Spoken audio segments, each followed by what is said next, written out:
Hi guys. So yesterday I dealt with my first internet troll.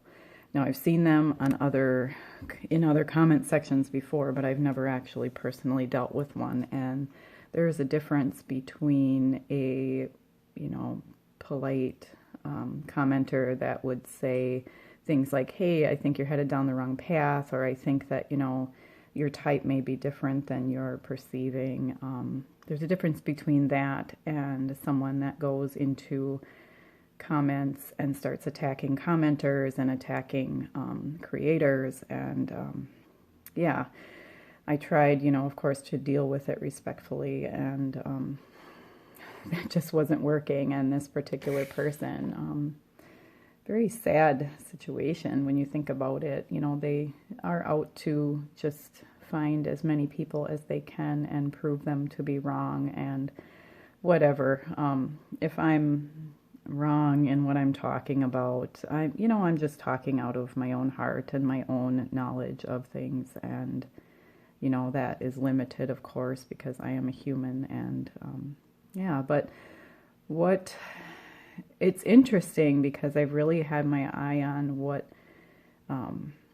or not my eye, but I've really had my thoughts on what the enemy goes after with me to silence me. And yeah, that's definitely what happened yesterday. That was an attempt to be silenced, and I definitely feel like I've been silenced my whole life and told to be quiet and told to stop doing what I was doing because it was wrong. So yeah, it just kind of, my initial reaction was to say, I need to just stop what I'm doing. I need to be quiet. I will go back to talking about my chickens because that's a safe topic, although maybe there's drama in the chicken community as well. I don't know, but it really ties into what I want to talk about and what I've been feeling led to talk about anyway. So I'm going to talk about it. And I think I am going to be preaching to myself today, and anytime that I feel like I have something to speak on that is some truth, I feel fear. So I'm definitely preaching to myself, and yeah, maybe just me, we'll see. But what I'm going to talk about today is a victim mentality.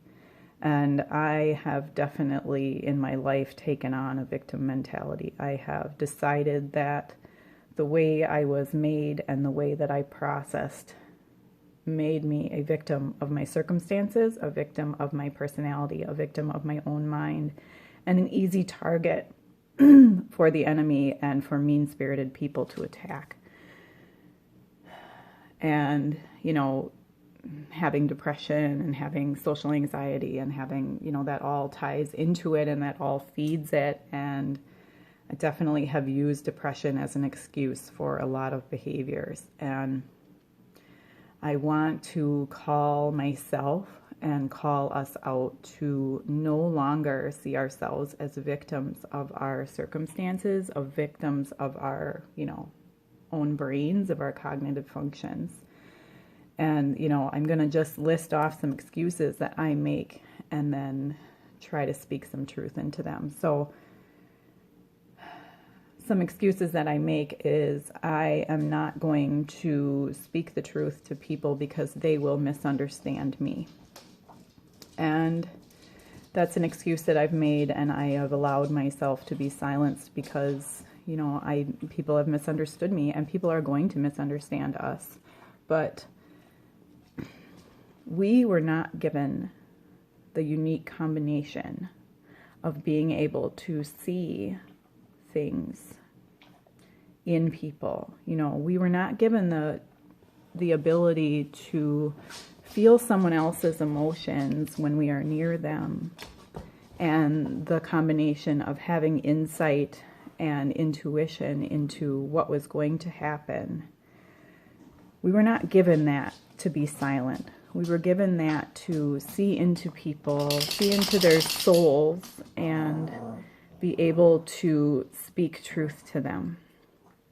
We were not given the ability to process things so uniquely, you know, with that introverted intuition and then introverted thinking of being able to circulate things and collect knowledge that sometimes we're like, where did that even come from? And we weren't given that so that we could just be quiet. You know, we are given the ability to walk into a room or join a conversation with a person, know what they are feeling somehow, and be able to feel their emotions, absorb their emotions, and know exactly what we need to say to them to speak the truth into them. We weren't given that so we could be silent. And people are going to misunderstand you. People misunderstand me. Many times I have said things and it was taken differently than I thought I was speaking it, and it ended up being hurtful. But because we have the ability to feel people's emotions, I think that we can kind of temper our words and you know, rotate them around so they come off a little bit more pleasant than we intend to. And the other thing is, you know, I have used the excuse that going out in public and being around people is exhausting and it's painful. So I'm going to just stay at home and keep all of my God-given gifts to myself. And people hurt me, so I am going to stay away from people and stay home so that I cannot be hurt anymore. And that, again, is a victim mentality. You know, other people, their reaction to me, and, you know, even a mean-spirited, troll-like commenter, their reaction to me and what I'm saying and what I'm trying to share of my heart with people, that should not make me think that I am a victim in this circumstance, that I am, you know, not worthy of being able to go out and share what I believe is a gift from God and what I think is what I need to be doing, what my purpose in life is to do. And we do need to spend time by ourselves. We do need to, you know, re-energize ourselves by being alone, by doing the things that fill us back up. You know, we need to have quiet time so that God can speak into us, and we can't be always out in the world, you know, talking and socializing. We do have to re-energize ourselves, but we can't take the other excuse that I want to use for myself to not put myself out into the world is that people have used and abused me. You know, people that are narcissistic or manipulative people have seen, you know, my level of empathy. They've seen my tender, soft heart, and they have decided, like, wow, I can really use this person. You know, she is just a very loving, soft-hearted, kind person, and I can really take advantage of her. And when I think about this, in my mind, I see, if you live in a climate that they have winter, you know, around here we have ice fishermen. And when you go ice fishing, you drill a hole in the ice, and then they put a contraption on there called a tip-up. And it drops a line down into the hole in the ice, and then that has the hook and the bait on it to catch the fish.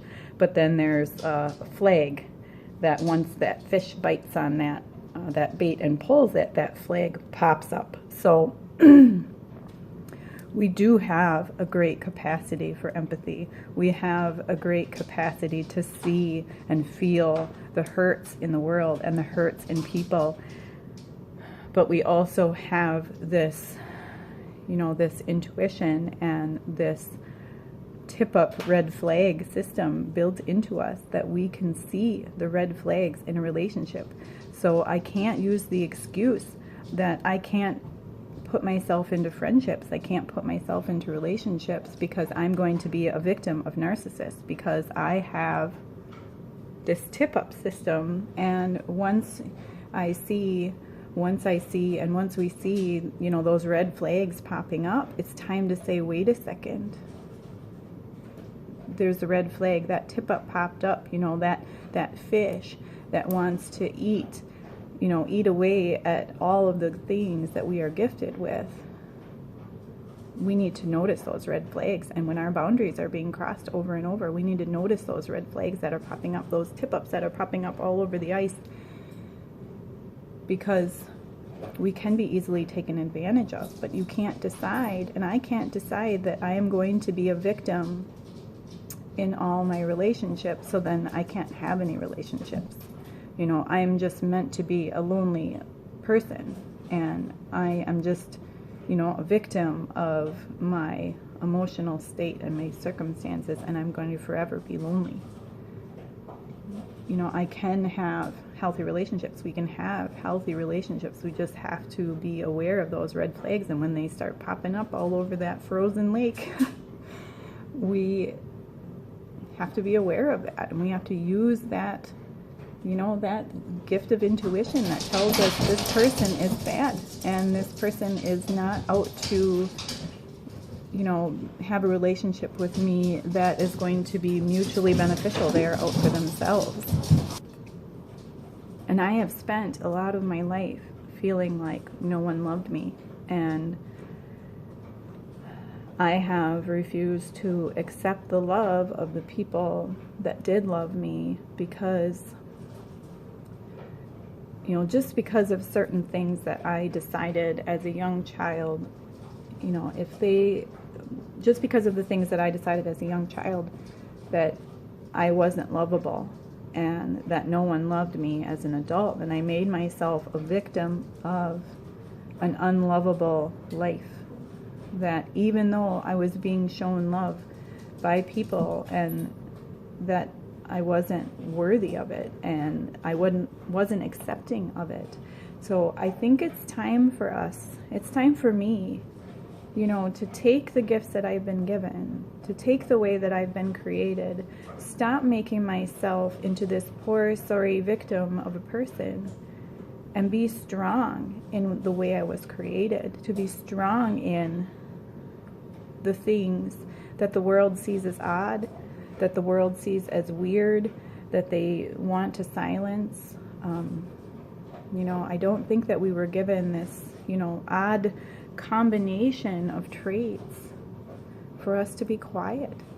And it's time to speak in our gentle, meandering, rambling way.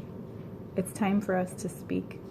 And it's time to stop being silent. It's time to stop deciding that we are going to forever be a lonesome, alone, misunderstood person.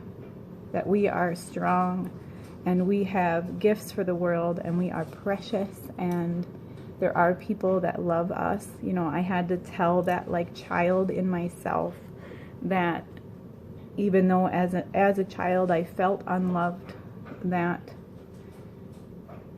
I had to tell that child that it is time to feel love, that I can't just continue to pour my love out and not receive it back for myself. So I hope that made some sense, you guys, and I hope that you are able to feel strength in yourself, that you are able to see your traits and your abilities as a gift, and that you can, you know, stop seeing yourself as a victim of what you have lived through and the way your brain works and the way that you process emotion. So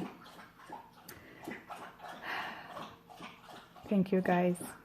I appreciate you so much. Live and love out of the way you were created.